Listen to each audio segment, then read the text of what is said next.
Sugar is considered a major food in Nigeria, but only 2% of the country's demand is produced locally. How well has the plan by the federal government to improve local production performed? That is one of the questions this investigative hearing in the House of Representatives is trying to answer.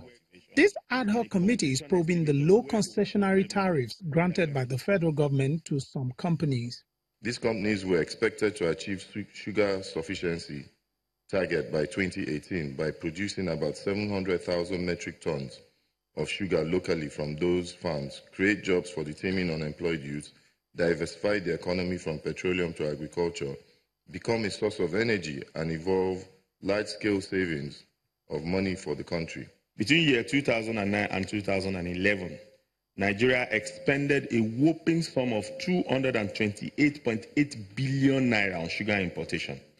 This is, of course, an hemorrhage on the country foreign exchange earning, loss of hundreds of thousands of employment opportunities for skilled and semi-skilled labor, food security arising and food insecurity arising from sugar importation dependence. According to an official of the National Sugar Development Council, over 435 billion naira could have been realized on the importation of raw sugar from 2013 to 2017. In reality, the implication of implementing the high tariff as stipulated will be dire on the domestic sugar prices and the consequences and its consequential effect also on the prices of the various consumer items that utilize sugar as a critical raw material.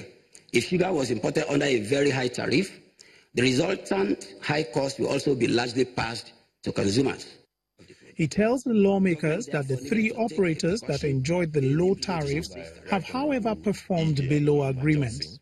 Several reasons, most of which we are judged as genuine, were responsible for this state of affairs.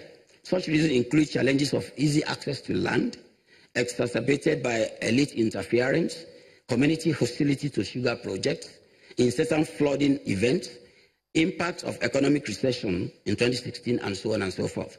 The committee is expected to come up with its recommendations on this matter that will help the country produce more sugar to meet local demand.